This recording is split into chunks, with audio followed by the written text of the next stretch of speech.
Welcome all. Thank you for being here with us. Thank you for being early. I hope you are all excited to the beginning of this webinar. And I'd like to welcome you all here.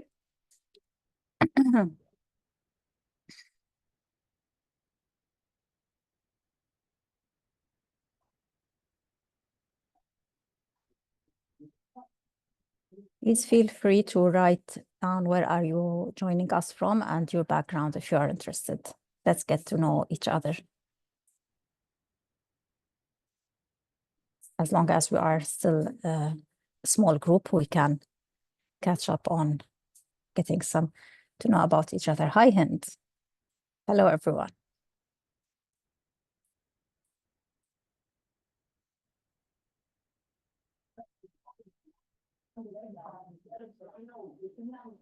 Welcome, Hind from Morocco. I regularly see you. You are a very excellent follower of all our posts. I see you commenting on our on the IVPN personalized medicine and all the content that related to personalized medicine. I think you are really interested in this field. So welcome. Welcome, Mais.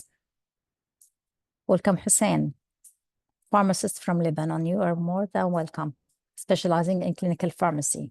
Nice to meet you too, Hussein.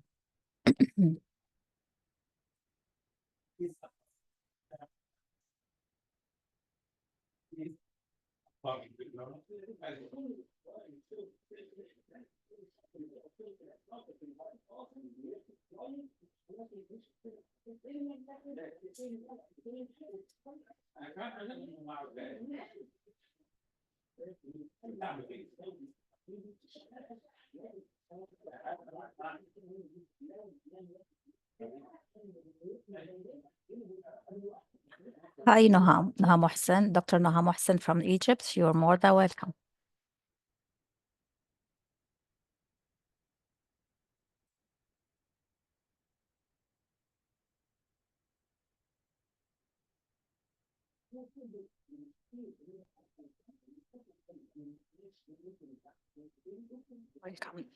Welcome. Dr. Noha, are you a pharmacist or a medical doctor?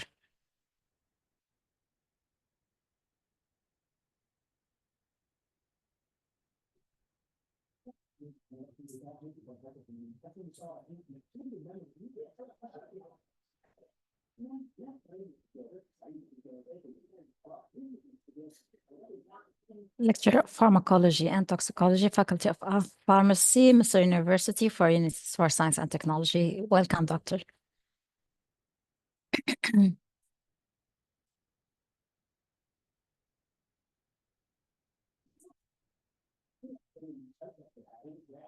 So for me, I'm not sure if you know me. I am Zain Al-Mahairi. I am an assistant professor of genetics in the College of Health Sciences in Abu Dhabi University. I have a pharmacy background and a PhD in pharmacogenetics.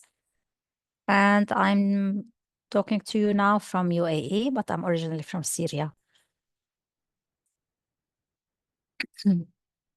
I'm living and working here in UAE.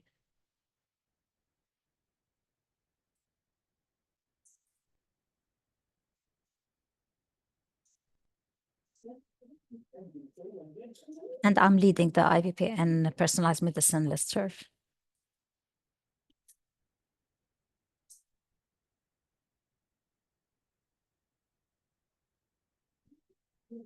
So 5 more minutes. I hope our speaker will join us now.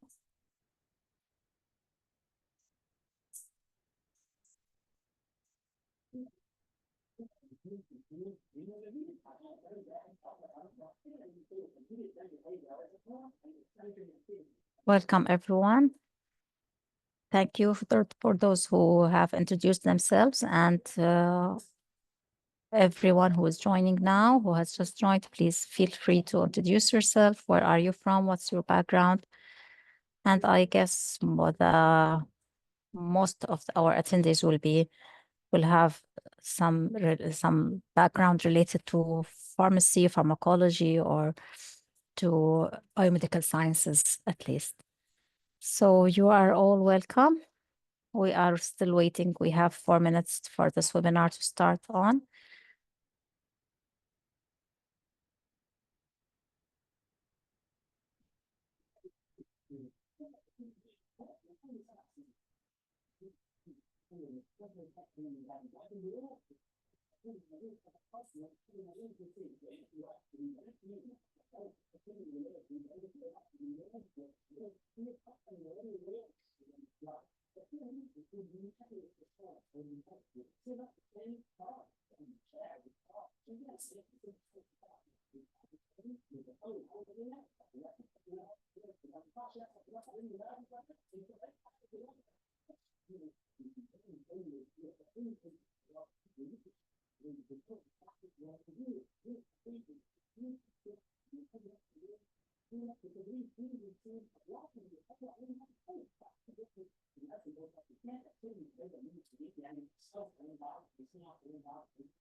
Welcome all. We are still waiting. We have 2 more minutes. Please, for those who have just joined us, sorry, please feel free to introduce yourself if you wish, and your background, from which country you are joining us today. And be with us because our speaker is on his way.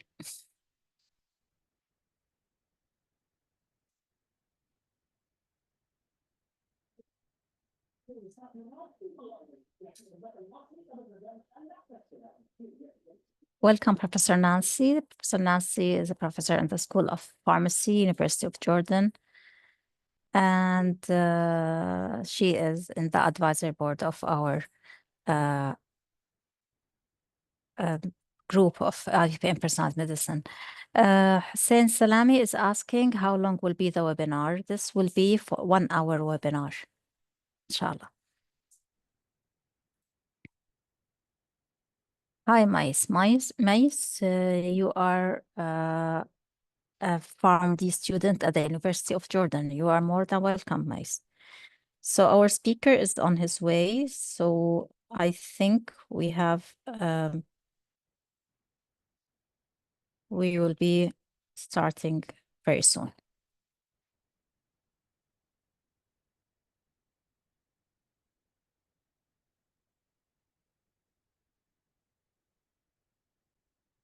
So we have here a group of pharmacists and also people who are interested in pharmacogenetics and personalized medicine. I hope that all our activities are being useful and informative to you.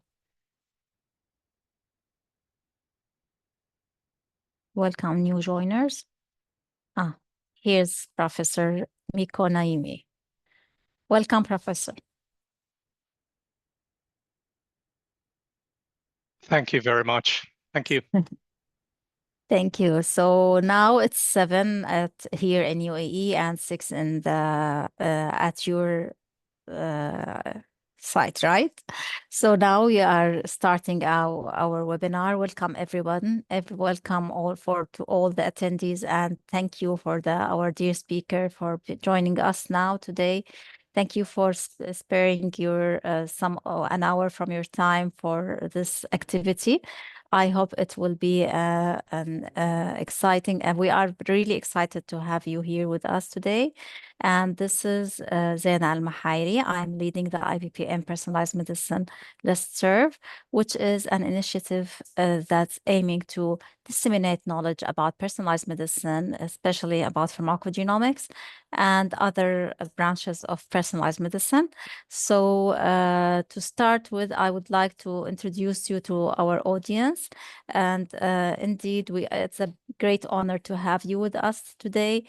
Professor Miko Naimi, he is a medical doctor with a PhD. He's a professor of pharmacogenetics at the University of Helsinki and head physician of research and development in genetics and clinical pharmacology, also at Helsinki University. And at the HUS Diagnostic Center in the Helsinki University Hospital in Finland. Since 2019, Professor Naimi had led the individualized drug therapy research program at the University of Helsinki.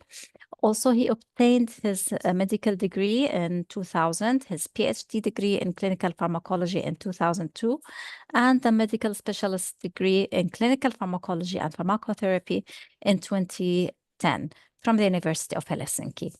His main research area include pharmacogenetic determinants of pharmacokinetics and drug response, implementation of pharmacogenetic testing, and also the role of membrane transporters in pharmacokinetics and drug interactions. He is a distinguished researcher in this area in pharmacogenomics, and he has published more than 160 original articles and 20 review articles, which have been highly cited, resulting in an impressive index of 61. He has received several awards of his contributions for his contributions in pharmacogenetics, including the Under Jarib Prize. I hope I have pronounced it correctly, for young scientists from the University of Oslo, and the Leon I. Goldberg Young Investigator Award from the American Society for Clinical Pharmacology and Therapeutics. Altogether, he has received more than 7.5 million euros for research funding, including the highly competitive European Research Council starting and consolidator grants. So without further ado, we are really very excited to have you with us today. Thank you for accepting our invitation, and please go ahead, the floor is yours. Thank you so much for the kind introduction and for inviting me. It really is a great pleasure for me to give this talk about statin pharmacogenetics and its implementation into clinical practice. And I hope I will be able to share a bit of our experiences in implementing pharmacogenetic testing in clinical practice overall. So let me just share my slides in a moment. And you should be able to see the presentation now. Yes, we are. Yes, thank you so much. So as said, it's really a great pleasure for me. After finishing my PhD in 2002, I started to be interested in pharmacogenetics, and the reason was that I had been interested in drug-drug interactions of statins, and me and my colleagues, we noted huge differences in the plasma concentrations of statins between healthy volunteers. And we were interested if there were genetic determinants for these differences, and became interested in a particular drug transporter at that time. So as you know, statins are essential drugs in the treatment of hypercholesterolemia, there are more than 200 million users of statins worldwide. Their response varies widely. Many patients show poor cholesterol-lowering efficacy, and many experience adverse drug reactions. Even mild adverse drug reactions, muscle pain, and so on, can lead to poor adherence to the therapy. And one can estimate that due to adverse drug reactions and discontinuation of statin therapy because of the adverse drug reactions, we have about 20 to 30,000 excess deaths worldwide because people stop taking statins. So we should really start to think about what could we do about this variability in statin response. The important thing about statins is that we have different statins available. We have 5 to 6 statins in the clinical use on the market, depending on the country and region. But the important thing is that they differ in their pharmacokinetic properties, and individual differences that drive differences into statin pharmacokinetics, such as genetic variability, the gender, the age, weight, renal function, and concomitant medications. They are major factors contributing to the variability in statin response.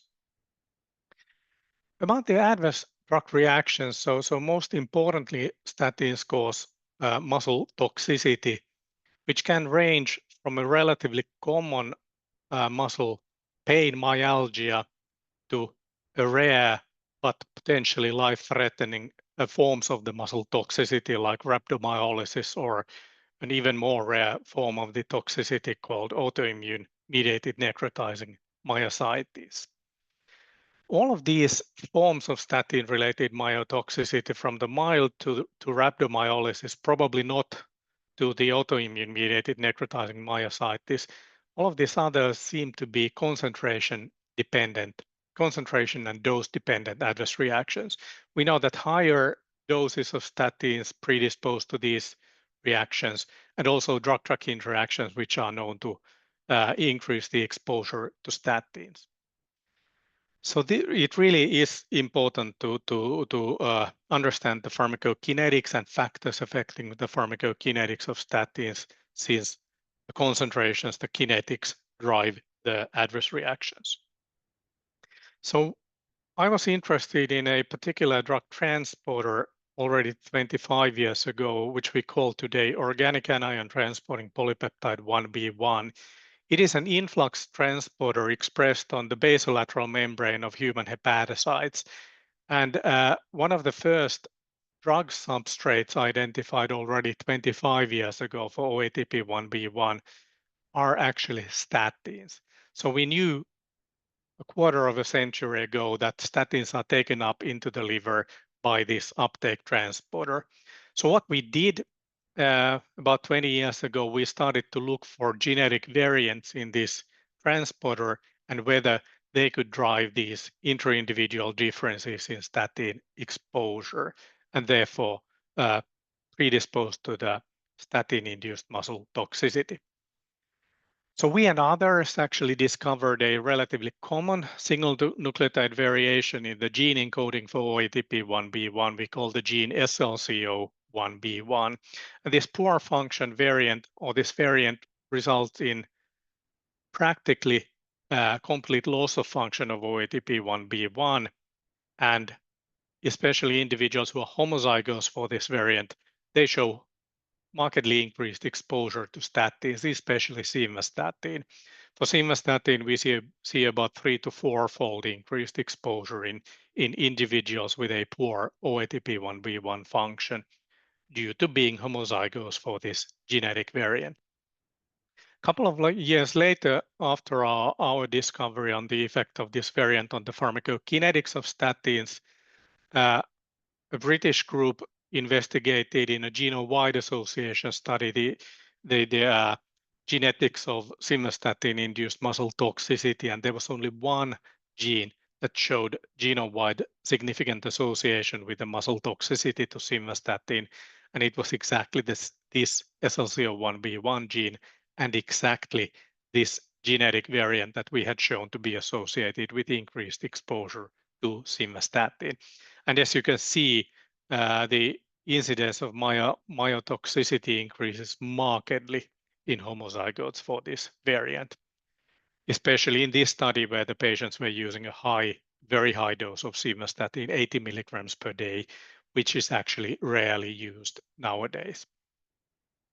But anyway, this proved that the genetics is an important driver for adverse drug reactions, muscle toxicity to statins.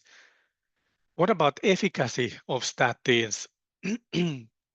That's of course the other side of the coin.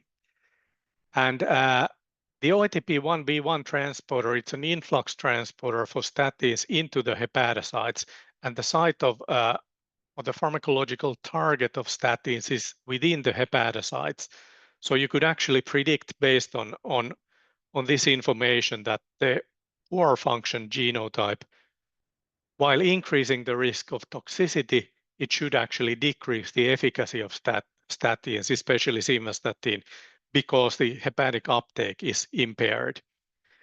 In fact, there is a slight decrease in the efficacy, cholesterol-lowering efficacy of simvastatin in carriers of this poor function SLC01B1 variants.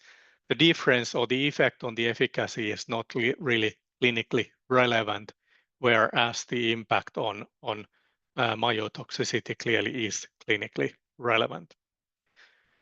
There are three other genes that show genome-wide significant associations with the cholesterol-lowering efficacy of statins, and two other genes relate well, actually three other genes relate to the pharmacodynamic pathway of statins.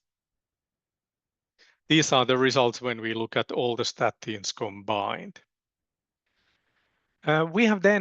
We did investigate already 15 years ago the impact of this SLC01B1 variant on the pharmacokinetics of statins, and we saw that there were differences in the susceptibility of statins to this impact of this genetic variant.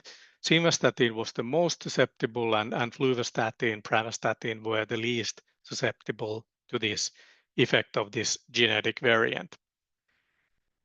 These early studies we did in so-called candidate gene studies. So we recruited about 1,000 healthy volunteers, genotyped them, and then selected the volunteers based on the genotype to a pharmacokinetic study. We have recently investigated the pharmacogenetics of statin pharmacokinetics in larger unselected populations of healthy volunteers in populations from 200 to about 300 healthy volunteers. So we have so far published data on fluvastatin, simvastatin, rosuvastatin, and atorvastatin. And in our genome-wide association studies or large sequencing-based studies, we find that, again, that the SLC01B1 shows genome-wide significant associations with the pharmacokinetics of all of these statins. But the effect size is different between statins, and we still know that simvastatin is the most susceptible to this effect. So the exposure to simvastatin acid, the active form of simvastatin, is increased nearly fourfold, so nearly by 300% by this poor function genotype. But the effect is significant also on the other statins. So when we first noticed these differences about 20 years or 15 years ago between the statins, so we thought that actually this might form a kind of a rational basis for individualizing statin therapy. So doing genotyping and then selecting the most suitable statin based on the genotype. We have had SLC01B1 genotyping available in our hospital since I think 2008 or so. Until a couple of years ago, it was used mostly in cases where the patient had suffered from myotoxicity and the physician was interested to investigate whether there was a genetic predisposing factor for this muscle toxicity. However, the SLC1B1 is not the only gene affecting the exposure to statins, and there are differences again with these different genes as well. Another transporter gene, ABCG2, which encodes the breast cancer resistance protein, it also harbors a relatively common loss of function variant, and this loss of function variant has a significant impact on the exposure to rosuvastatin, one of the more commonly used statins nowadays. So for rosuvastatin, both SLC01B1 and ABCG2 gene are important drivers for its exposure. The BCRP transporter is expressed in the gut. So for BCRP function, it's an efflux transporter, and it pumps rosuvastatin back into the gut lumen. So poor BCRP function results in increased oral bioavailability of rosuvastatin, and therefore actually we see increased efficacy in individuals with poor BCRP function. So we see both increased efficacy and increased toxicity in the case of BCRP and rosuvastatin. Unlike in the case of SLC01B1, we see increased toxicity, but not increased efficacy. So what about clinical implementation? How do we implement? As I already mentioned, we have been doing SLC01B1 genotyping since 2008 in our hospital. And to be frank, it has not been used that often until a couple of years ago. So previously, we might have had something like 100 or less SLC01B1 genotyping requests in our university hospital lab. However, well, I'm not actually going back into that yet. So how to implement? So what we need is of course guidelines for physicians and how to interpret the results. What actually to do with a patient when you have a poor function SLC01B1 genotype or poor function ABCG2 genotype and so on. So we need good guidelines, and I've been very fortunate to work with the Clinical Pharmacogenetics Implementation Consortium, and we recently, or actually about 2 years ago already, published an updated guideline on statin-associated muscle toxicity and pharmacogenetics. And in this new guideline, we take into account the other genes also, so SLC01B1 and the ABCG2 transporter for rosuvastatin and CYP2C9, which is important for fluvastatin. So we do have a guideline. We have, I think, relatively easy to interpret guidelines for clinicians what to do with the genotype information. But then we need to have the genotypes available for the clinician. So as I told you, we previously used to be doing individual genes in our university hospital, but a couple of years ago we decided to start or actually get rid of individual pharmacogenetic tests for individual genes, and we made a strategic decision to set up our own pharmacogenetic panel test rather than giving results to patients to individual genes. If a physician orders a pharmacogenetic test, they receive the results for all the genes that we have available in our panel. So we developed an in-house method. This is a next generation sequencing based panel. It's highly automated and it's high throughput, and it's easy to actually expand or replicate or increase the use or the throughput of the system. So currently we cover 12 genes in this panel, and we designed the panel so that it covers all the functionally relevant variants that we see in the Finnish population. So it's very important to know your population, what variants exist there. But then we wanted this to be also globally kind of comprehensive. So we included all functionally significant variants that occur at practically any frequencies in the major continental populations like Europeans, Africans, Asians, and so on. So we made a lot of work to really look what variants we need to cover in this panel. So this is a sequencing panel, but we are not sequencing the entire gene. We are not reporting all variants that could be seen in these genes, but we selected the hotspots that we are looking at and report those.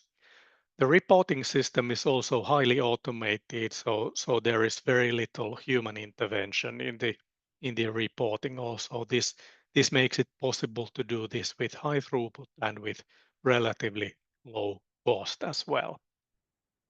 So since we have introduced this, we have seen a lot of increase in the demand for pharmacogenetic testing, and currently the numbers are increasing at a rate of about doubling every year. So we have about 100% increase this month compared to the month one year before.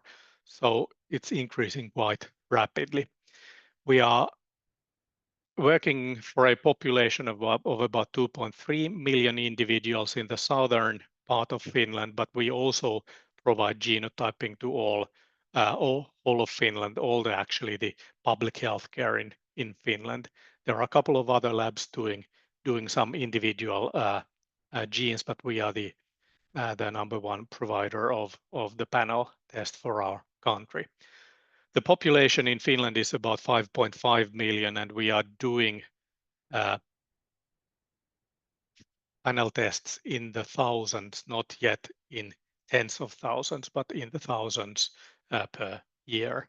I would expect that at the current rate that we see increase in the number of panel tests done, that we will be doing in the range of about 100,000 samples per year in about five years or so. So it's quite a lot increasing. I talked about the frequencies of the genetic variants when implementing pharmacogenetic testing. So we looked at the frequencies of functionally significant variants in these 12 genes that we have in the Finnish population. And as can be seen in practically any population that has been investigated, when we look at the most important pharmacogenes, practically everybody carries at least one actionable variant. And what an actionable variant means, that there is sufficient clinical evidence to support dose alteration or something for some drug. So there is a clinical action that should be taken if, according to the international guidelines, if the genotype is known and the patient is being prescribed with some medication. Actually, the median number of genes is of actionable genotypes is about 3 to 4 in the Finnish population, and this is also what we see globally. So we all carry functionally significant and actionable pharmacogenetic variants in our genome. What are the genes that the panel is important, or drugs that the panel could be useful for? It's useful for anticoagulants, it's useful for antidepressants, it's useful for statins, and actually for antidepressants, we have a national guideline that recommends genotyping in certain situations, especially for patients experiencing especially strong adverse effects, or those with treatment-resistant depression. And this was updated already more than 1 year ago, and this has resulted in a marked increase in the demand of genotyping from psychiatry. There is very good evidence supporting use of pharmacogenetic testing in the treatment of depression. Other drugs for which this is important, antiplatelet agents, clopidogrel, proton pump inhibitors, analgesics like weak opioids, codeine and tramadol, but also for non-steroidal anti-inflammatory drugs, tacrolimus when it's used systemically to, for example, in the case of organ transplant and so on. Thiopurines is a big area where we see see use of this panel and pharmacogenetic testing, and very importantly, fluoropyrimidine anti-cancer agents like 5-fluorouracil and capecitabine, where it is actually mandatory in Finland to do genotyping before starting medication. So we see a lot of use of the panel in oncology, in psychiatry, in gastroenterology. Organ transplantation is an area where we see an increase in the use of the panel, but most recently we have seen an increase in the use of the panel for cardiology. And in our university hospital, we have been running an implementation pilot for acute coronary syndrome patients who would be on, as a standard of care, be prescribed ticagrelor, a new antiplatelet agent. But we know that actually if we do genotype the patients and select clopidogrel to most of the patients for whom we know that it's effective based on the genetics, and ticagrelor or other alternatives only to about 1/3 of the patients who are poor responders, genetic poor responders for clopidogrel. We know that the efficacy is the same, but we can reduce the number of adverse drug reactions. So this was the reason why we implemented a implementation pilot for acute coronary syndrome patients at our university hospital. And in addition to getting actually results for antiplatelet agents, they get, since we are doing testing with the panel test, they get all the genes that are required for statins. And acute coronary syndrome patients we know that they benefit from high dose statins, so they are predisposed to adverse drug reactions from statins, to muscle toxicity because of the high statin dose. So there actually the genetics becomes even more important than, for example, in primary prevention with lower statin doses. So the patients being genotyped for antiplatelet agents also get the benefit for statins. When doing implementation, we have had to actually convince our decision makers, or those who are responsible for money used in the hospitals, and we have been interested in actually looking at how commonly are pharmacogenetically relevant drugs prescribed in our university hospital. We did a survey on university hospital patients, and actually in a nationwide cohort, all patients admitted to a hospital for internal medicine or surgical wards, and about 50 to 60% of patients admitted to either university hospital or to any other internal medicine or surgical ward in our country is being prescribed at least one drug with an actionable pharmacogenetic guideline. So there is such an effect of genetics on the efficacy or safety of the drug that there is a guideline how to use genetics information. So this is actually very, very common in our hospitals. About 1/4 of our hospital patients have a gene-drug interaction, meaning that they have a genotype associated with a poor outcome due to a drug that they have been prescribed, either for efficacy or adverse drug reaction risk. So potentially a high number of our hospital patients could benefit from pharmacogenetic testing.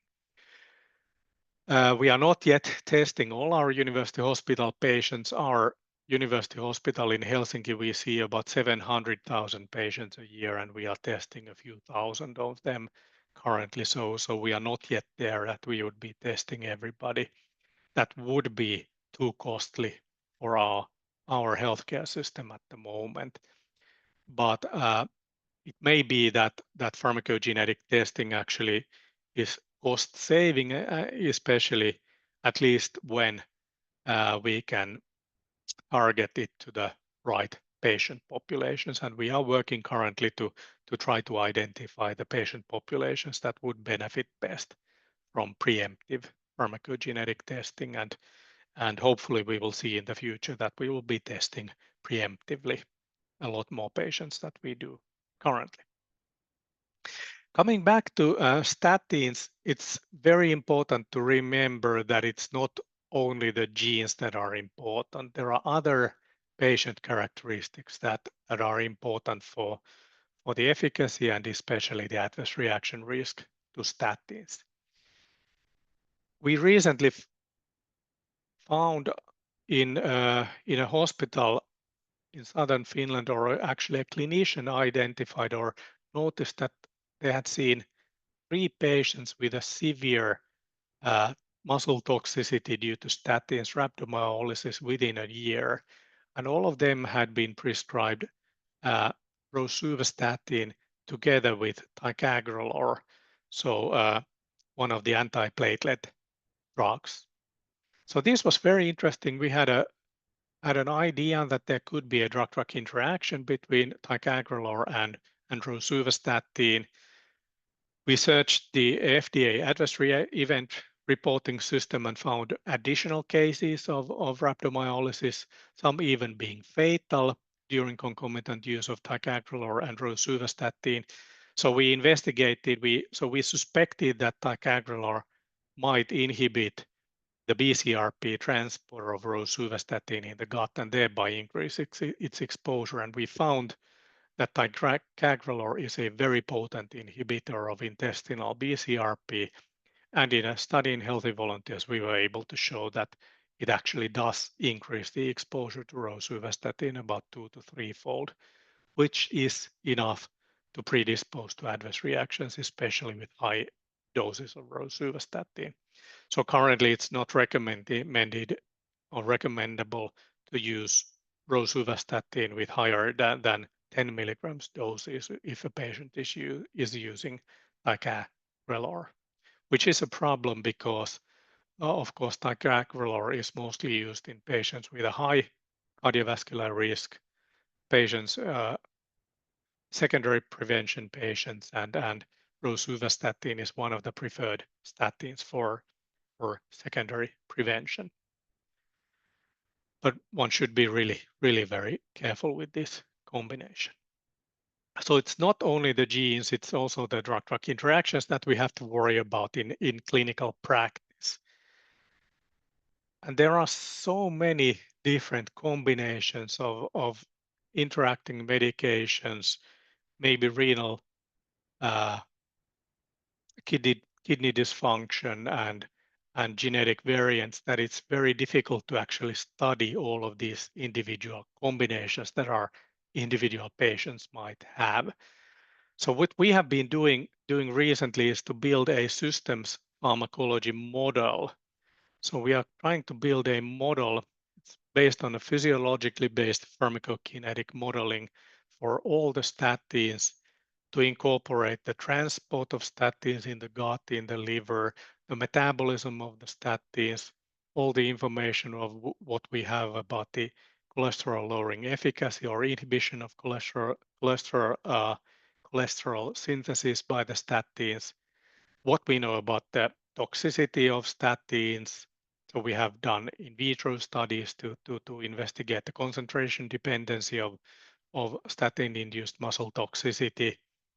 All the information we have about the genetics of statin pharmacokinetics, all the information we have about statin drug-drug interactions. Then we have also been looking at biomarkers, and with these biomarkers we mean natural compounds that we can measure in the blood circulation that could be actually markers for the activities of these transporters or enzymes that are important for statin pharmacokinetics, or metabolites that could be predictors for muscle toxicity. So incorporating all this information and clinical efficacy and clinical data on the adverse drug reactions into a single model, systems model on statins. We are currently finalizing this model, and the next step is to make this model into a dosing algorithm for statins. So we could input all patient information that we have, including the genetics that we get from clinical pharmacogenetic testing, but also information on kidney function, medication, age, gender, and so on about the patient, and then make a systematic algorithmic prediction of the efficacy and safety of these different statins that we have available, and make a selection of the individualized dose and statin based on this algorithm, and then with the aim of increasing the safety of statin therapy. So we are currently finalizing this model, and the next step is to carry out a randomized clinical trial to test whether actually selecting the statin based on the model benefits the patient. If it benefits the patient, so we see that we get actually a better result using this kind of an algorithm for statin selection than the clinical standard of care, so clinicians' choice of the statin. I think this is actually the future of prescribing medications. So you could call these algorithms also virtual twins or so on for the patients. So making predictions on drug efficacy and safety based on virtual twins before making the selection of the medication and doing it really on a systematic manner.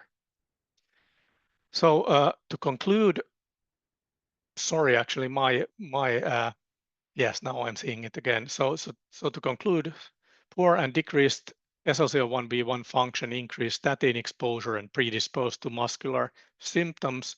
We have differences in the susceptibility of statins or this effect. So simvastatin is most susceptible, and fluvastatin, pravastatin seem to be the least susceptible to this effect. We do have other genes that are important for statin pharmacogenetics. ABCG2 is important for rosuvastatin. In addition to increasing exposure and efficacy, it may also predispose to adverse reactions. Poor CYP2C9 metabolism, then I didn't really show you the data, but that results in increased exposure to fluvastatin and should translate into increased efficacy and adverse drug reaction risk. And by using these three genes, we are able to personalize statin selection. It may not be cost effective to do genotyping for all patients starting statins, but by using a panel testing approach, we can get information for statin-related genes for patients who are being genotyped for other reasons. For example, in our case, for selection of the antiplatelet agent, so we get the results kind of for free for statins as well. So panel testing facilitates the clinical implementation of pharmacogenetics. And these systems, pharmacology-based, model-based predictions, and also these endogenous biomarkers may further improve the targeting of cholesterol-lowering therapy in the future. With this, I would like to thank my team, currently supervising 15 doctoral students. Luckily not alone, I have postdocs. I have 4 talented postdocs and senior researchers in my group who also support in the supervision. And I'm also very thankful to my collaborators and funding agencies. Before going to discussion, I would like to take this opportunity to advertise 2 meetings happening this year and next year. First of all, I am a member of the European Society of Pharmacogenomics and Personalized Therapy board of the society, and currently the treasurer of the society. And the ESPT will be organizing a virtual meeting, which is free. So there is no registration fee for that. That will be then on 23rd of October 2024. And our virtual seminar or meeting is focusing on clinical implementation of pharmacogenomics in Europe and in the world overall. We have excellent speakers, Professor Sir Munia Permohamed talking about implementation of pharmacogenomics in UK. We have Julie Johnson, the current president of the Pharmacogenomics Research Network from the USA, talking about the progress in implementation in the US.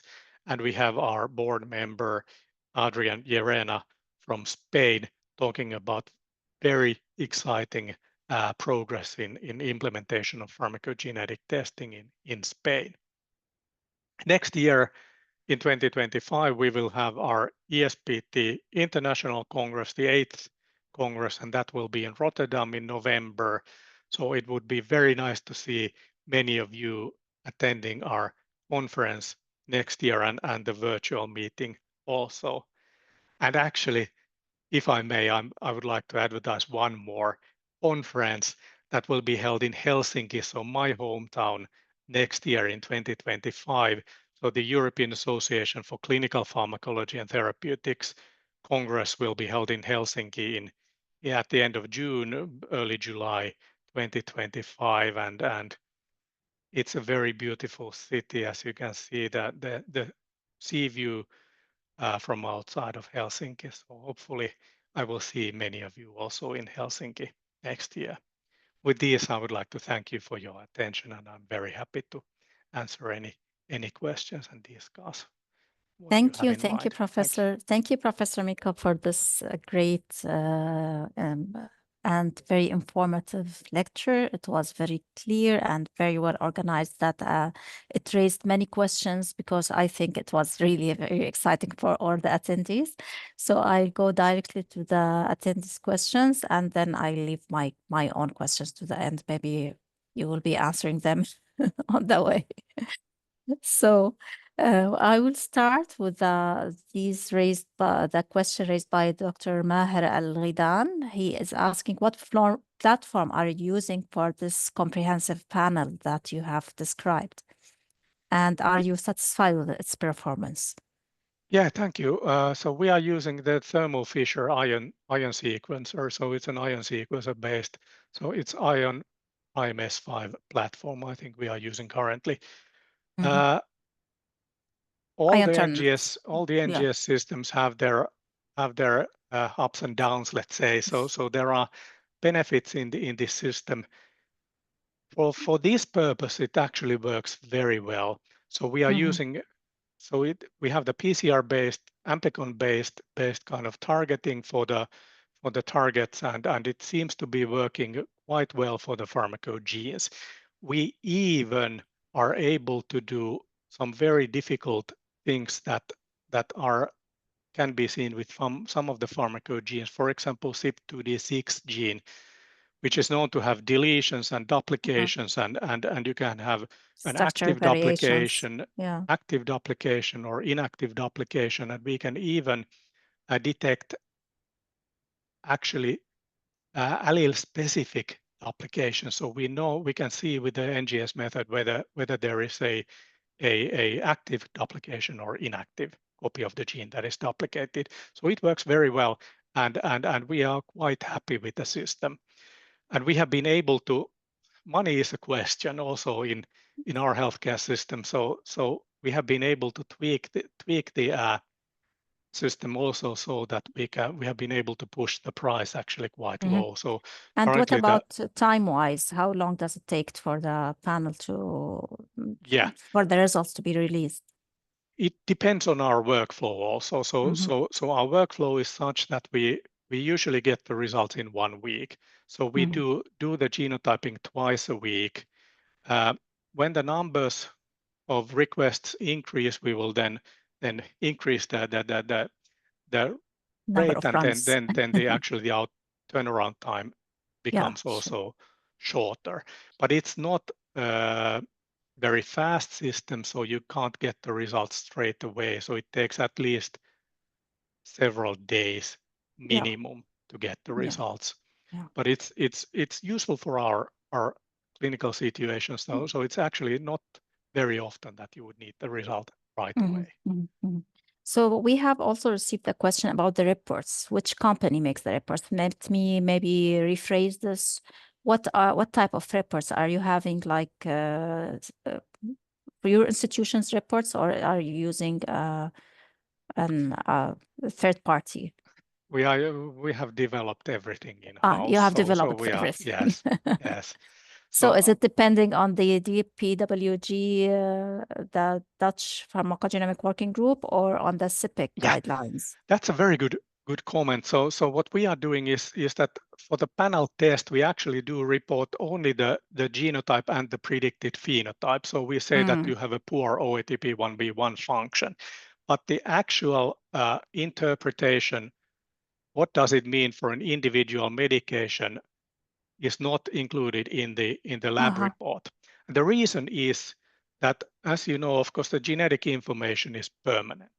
So it will not change. The genotype will not change in the future. So we will have the information available 10 years from now, 20 years from now, but the drugs and the guidelines will change. So we have compiled a national booklet or a book on the interpretation that is freely available to all physicians in Finland. So you have your own guidelines that are updated regularly, at which the clinician can use, because usually clinicians are not familiar with like translating the phenotype to guidelines. They are not at all. So we need very clear guidelines. We are using both the CPIC and DPWG, and then we are using also information from the product leaflets and so on. So all the you're information integrating that all is of this available. together. Yes. Yeah. Okay. Great. So mice have asked, according to your experience, could you please share the approximate cost per patient for pharmacogenomic testing? Yes, I can share. Yes. So the cost for our panel is 135 euros at the moment. So I think it's one of the cheapest panels that is clinically I think available. so. But can I get back to the panel? You said during the design of the panel, the selected regions and the selected hotspots were selected from your own population, right? From your local population. So another population, like for example, like the population in UAE, that where I live and work, it's very heterogeneous population. It's multinational, so we can't adopt the same panel. I think each population have to reevaluate and create its own panel. Am I right? I would recommend that.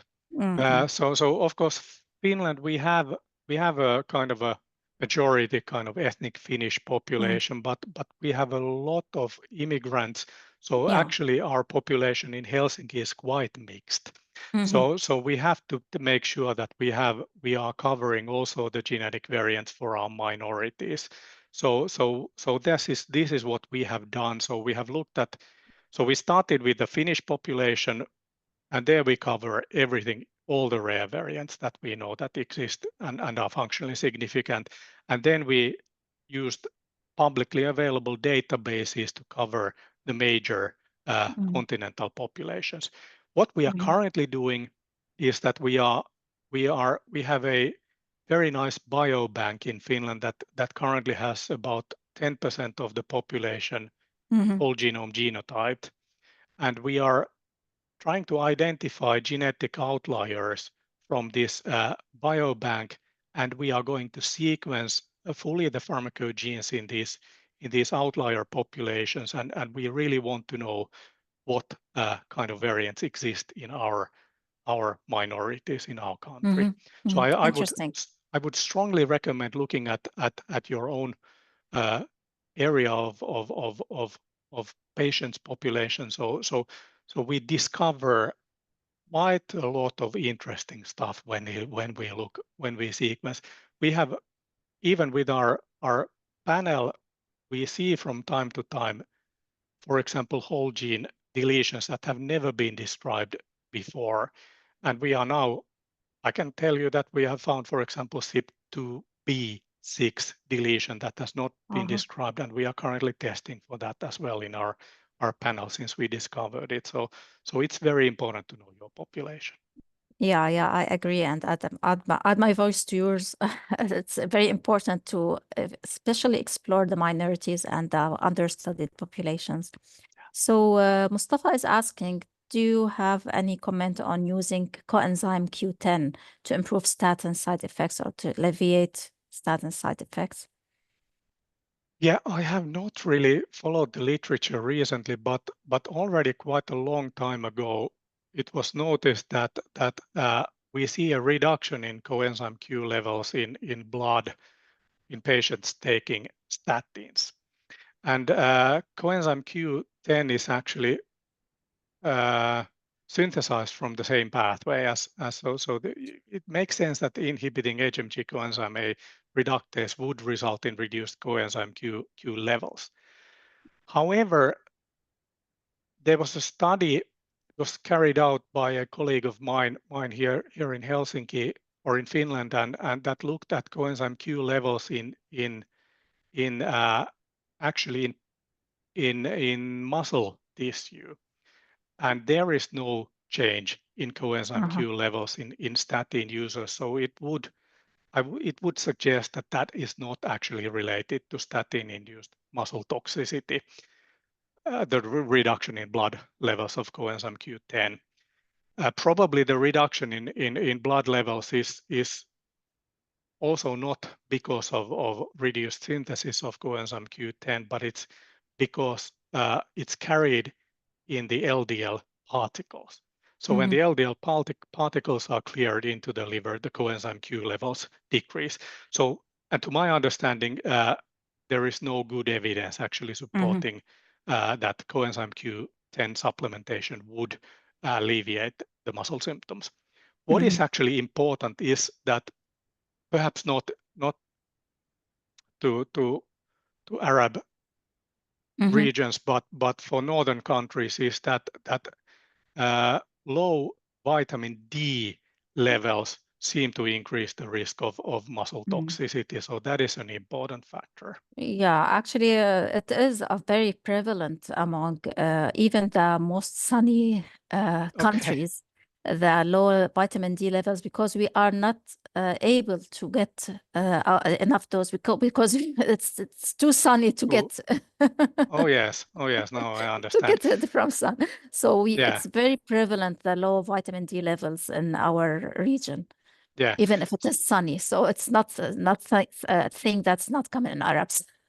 Okay. So actually to rephrase, so low vitamin D levels make the muscle symptoms more severe. It does not increase the likelihood of muscle symptoms, but if you have muscle symptoms, they are more severe if you have a vitamin D deficiency. So that is one thing one advice that I give to physicians, to check vitamin D levels if a patient has a muscle symptoms. So Hind has raised many questions, and I would like to emphasize the most important one that I think you didn't answer them yet. How do you think the implementation of pharmacogenomic in statin therapy can influence patient adherence and overall treatment outcomes, particularly patients with non-genetic predispositions? That's a very important question. So we have quite good evidence already that the genetic variants which increase the exposure to statins, they increase the risk of severe muscle toxicity. They associate also with mild muscle toxicity, and they associate with stopping statin medication. So this is quite clear already. So we know that they actually do predispose patients to adverse reactions, and this does lead to discontinuation of the therapy. What we don't have is definite proof that genotyping actually improves the situation. So we do not have good randomized clinical trials proving that genotyping would benefit the patient. I am not sure if we need actually randomized trials to prove everything. So you can think about, for example, jumping out of an airplane with or without a parachute. Would you want to do a randomized trial for that? So No, we sure. don't need that. But I think for statins, it would be good to have actually definite evidence for what are the benefits of genotyping. And I think partly the reason for us also to do the systems model and the randomized trial with that is actually to provide the evidence that genotyping or genetic information is beneficial for the patient. So, given that, I would like to ask you a question about, you have mentioned that ABCG2 variants will increase both toxicity and efficacy of rosuvastatin. So how is the clinician going to deal with such a very balancing between the toxic effects and the hopeful the efficacy that he's looking forward to get? So, well, Our the recommendation balancing between both. Our recommendation for rosuvastatin in patients with poor BCRP function is to use a lower dose of rosuvastatin, and that actually should give the same LDL lowering effect as a higher dose in a normal function patient. So actually, there is not really a big problem in reducing the dose. The problem is in convincing the clinician that the patient can deal This is with a the lower thing. dose. Yes. This is the question. Is the clinician convinced that you will get the same benefit from a lower dose? Because they are used to higher doses of rosuvastatin and reaching to the highest dose possible until they reach the required cholesterol, and they keep on the same level.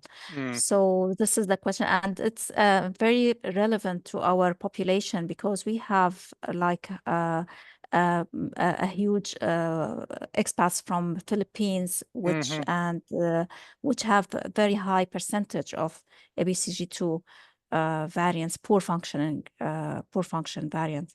So, and we have faced some of the problems in convincing the clinicians and giving lower doses. Indeed, they are not convinced by giving the lower doses, and mostly there are misconceptions about the muscle pain associated with statin use, and there's nothing to prove that this is related, and so this is a huge dilemma. Indeed. So this maybe justifies the importance of applying clinical trials for genotyping for statins and showing the cost effectiveness of this will maybe convince the clinicians on taking these guidelines more seriously. What do you think? I agree.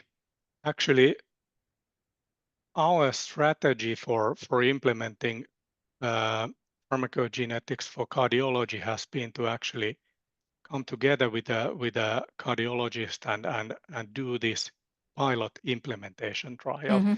And there we have been really carefully discussing our kind of advices based on the genotypes and the drug-drug interactions. Also, we take those into account also in the pilot implementation trial, and by then carefully actually discussing the evidence with the key decision makers. It was the key actually to move forward, and there is currently no problem in reducing dose for rosuvastatin in ABCG2 poor function genotypes for our cardiologists. They fully understand it. What they might want to do is to add ezetimibe as an additional drug, just to make sure that the cholesterol is lowered enough. Yeah, that's true. So Hind also asks, with the rise of directly to consumer genetic testing, how do you think patients' access to their genetic information might influence their expectations or demands for personalized statin therapy? A very hot topic. It is a hot topic. I'm not sure actually what to say or think about that. of course, in pharmacogenetics, most of the pharmacogenetic variants actually affect prescription medications. So in our healthcare system, I think that the healthcare system has to provide genotyping when it's necessary actually for the prescription medication. It's not done as yet enough, as much as I would like to see. And of course, there comes the public pressure from patients when they get more interested and more into genetics by doing their own testing and so on. So that brings in pressure. But what we have seen, it's actually quite a marginal phenomenon. So compared to the number of tests that we run in the clinic. So regarding the reports you produce, are you returning any of these to the patient, or they are kept in the electronic healthcare system? So records, electronic health records. So our system, they are in the electronic health records, but we have a national health record repository, and all the patients have access to the national repository. So they do have that. So they do have access to their own reports. And that is something that was really a bit worrying for clinicians, that patients get the information that even the physicians do not understand. So they were a bit worried at the beginning with the panel testing. But we have created a website also with patient-oriented information on pharmacogenetics, and there are very few problems actually with the patients getting the information. So some are interested, but I think most let the physicians do the interpretations. Great. But at least they have the results also in hand if they are well informed about their results. I'm not sure if it's okay to extend for more 5 minutes, or do you have to leave, because we have now finished 1 hour. 1 hour. 5 minutes is fine with me. Yes. Okay. So Abdulhamid asked about the link of statins with induced diabetes mellitus. Thanks. That's So what do you have to comment about this?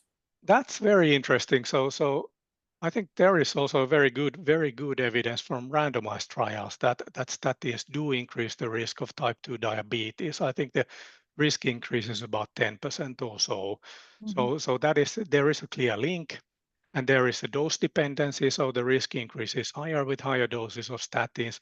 So I would expect that the genetic variants increasing the exposures to statins also increase the risk of type 2 diabetes related to statins. So, but there's no proof yet for that. But there is a clear link, and that's quite clear. And are you aware of someone who is working on the genotypes and their effect, the different effect of or pharmacogenetic variants on the risk of diabetes mellitus induced by statins? No, I haven't seen anything to that. Yeah, so it's a thing that it's very rarely studied, right? As I guess. Yeah. So also Hind asked about the integration of pharmacogenetics with other omics approaches like proteomics, metabolomics, and are you considering this in your research? Yes. So we are very interested in metabolomics, and we are interested to I briefly mentioned, so we are interested to try to identify metabolites with which we could measure transporter function or drug metabolizing enzyme function and so on. So I would envision that in the future we will do both genotyping for pharmacogenes, but also phenotyping with endogenous biomarkers. So without giving anything to the patients, we could measure the concentrations of certain bile acids and some other compounds and actually quantify the activities of these proteins. So I think this will be the future. And this can be done before starting the medication. So the metabolites would be predictive biomarkers then for if they prove to be working. We have actually for OATP1B1, we have discovered a very, very sensitive and specific biomarker, one specific bile acid conjugate has 100% sensitivity and specificity to identify poor OATP1B1 function. So we could actually, instead of genotyping, we could measure this metabolite.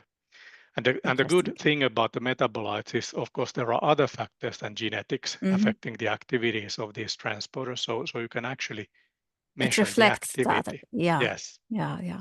Very interesting. Hamid also asked if the statin intolerant patients can use PCSK9 and bempedoic acid enough for their cardiovascular health instead of and avoiding statins. I think that is the current care and understanding that statin intolerant patients usually do tolerate PCSK9 inhibitors, and that is one of the indications also, at least in my country, for using PCSK9 inhibitors. If patient needs cholesterol lowering and cannot tolerate statins, of course they are very, very expensive at the moment, so they are not kind of a common alternative for statins. Yeah, that's true.